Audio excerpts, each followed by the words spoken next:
This study is about virtual harm in VR in the category of a literature review of emotion and sociological response.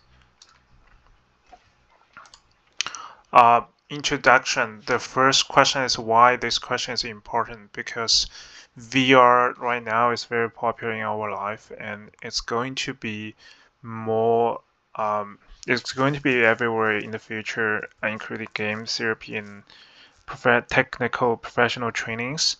So VR is improving more and more realistic. So we need to know the influence from the VR on the human body. Why it's related to this course? Because it's the study is involved with perception, attention, and emotion. Later we'll talk about embodiment and presence. All of those mental processes get affect human body.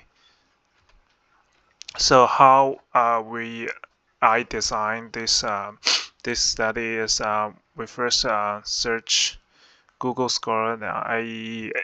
Explore, and search all those keywords like VR pain, VR effect on human body, and read through all those articles.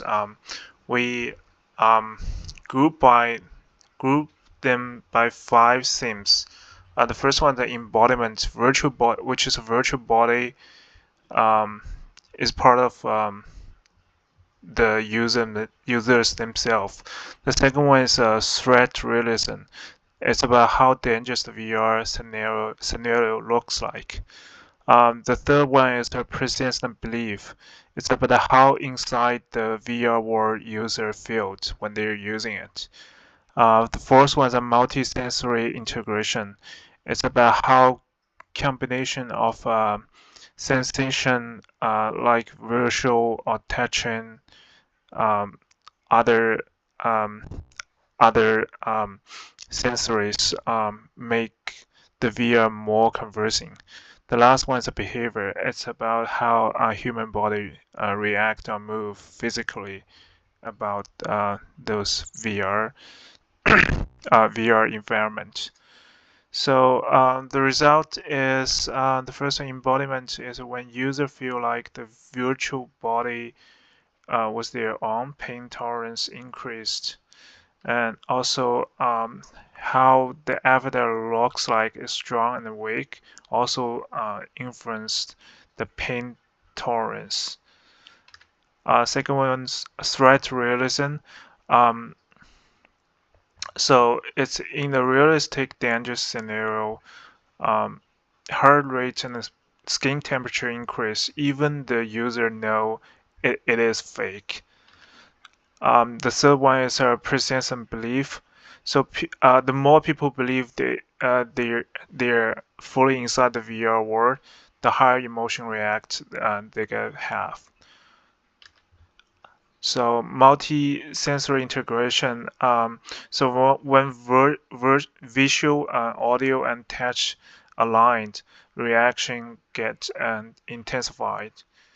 The last one is user actually have physical dodge and step back from simulated threats in VR. But the interesting thing is when those exposure get repeated, the user start to adopting and reducing fears, which is understandable because it happened in the real life too. So the conclusion is VR can trigger real stress, fear, pain reaction. Also, the reaction depends on different aspects of the virtual environment, including presence, embodiment, and how real threat realism.